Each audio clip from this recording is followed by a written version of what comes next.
Well, I think one of the biggest challenges we all face is that, 1 John, it says, right now, children, we are the sons and the daughters of God. But it hasn't been yet revealed to us all that we're going to become. I think one of the greatest challenges we have is letting go of old defense mechanisms that we used to have, that were a defense against really the sin and the shame that came with sin, and becoming all Christ says we are right now. The challenge we all face is to become who God already sees us as through Christ. The foundation of it is this: we're born with three basic needs, right?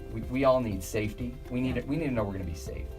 And we need connection with others. We want to have a relationship, get esteem from others, and we need empowerment. And God offered all of that. He says, hey, I'm the fulfillment of that. He plopped us in a garden, gave us safety, perfect connection with Him. He's hanging out with us, spending time in the cool of the day, walking with us. And we even gave us empowerment. He said, hey, you got the run of the place. Just don't do this one thing, right? But what happened is we severed that perfect connection with the fulfillment of all of that. We used our empowerment, sin entered the world. We did the one thing He said, please don't do. But He gave us that power, right? And at that moment, shame entered. And shame is where that's where most of us operate in, unfortunately. God says, hey, I've carried your shame on the cross. It's a done deal. You need to come out from behind that shame. And there's a specific shame that's related to each of those. So when you don't get safety, the shame you feel is abandonment.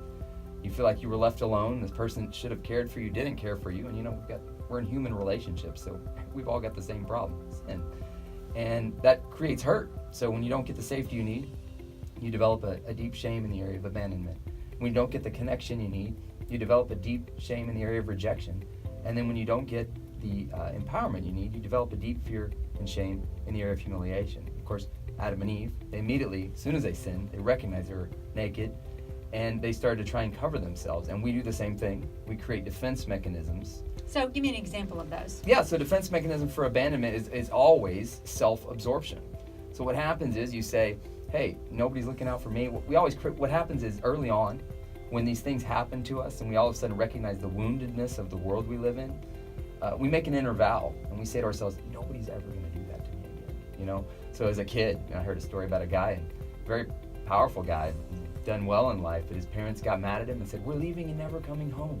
And they left for about an hour and went to the store. They came back. The parents said that? Yeah, oh and they came home. Well, so for the whole hour, he's thinking he's been totally abandoned. And in his mind, he's saying, nobody's ever going to leave me. This happened when he was a kid. Little kid. He starts building a mental loop around that. That mind, that shame loop forms in his mind. And he starts saying, apparently I wasn't good enough. They wouldn't have left. And the thing is, it's not what happens to us, it's how we interpret what happens to us. That's just the power of our mind. So when the response for abandonment is always self-absorption, the extreme psychopathology, the mental illness, is a big word, psychopathology would be narcissism. And that's an extreme self-involvement. And of course, we've all got a little bit of that in us ourselves. The response mechanism for rejection is always self-gratification. And the crazy thing about self-gratification, we're going to connect with something, right? So when you don't get connection, you feel rejection, and you're going to connect with something. Some people connect with addictions. It's pornography for some people. It's a struggle, and it's addiction. It's an addiction to pornography. Others, I've met people that they find their connection through CrossFit, right? They get obsessed with CrossFit. But what happens is you can spot people who have this kind of spot in the corner of this rejection, in that they're always trading one obsession for another. You ever met those people that are just kind of like, hey, this week it's the paleo diet, and next week it's the Whole30 diet? I try not to hang out with people that might motivate me, so no, I don't know any of those people. But typically what that is it's a response to a lack of connection in someone's life. And the extreme of that, like when it gets really out of control, it can lead to addiction. There's actually a lot of scientific studies that show that the root of addiction is more in a lack of connection in a person's life than any predisposition they have to it. So they connect through drugs, they connect through alcohol, pornography, whatever it is, any addictive behavior. It's a response to a rejection that someone felt early on. It may be a father or mother that always raised the bar on you, and you just, why can't you be more like your sister? And you realize, man, I'm rejected by my own parents or whatever. And the other corner, the corner for humiliation, that's the corner I usually hang out in. The response, the defense mechanism is perfectionism and control. You just say, you know what, if I can get it right every time, nobody will ever humiliate me or embarrass me.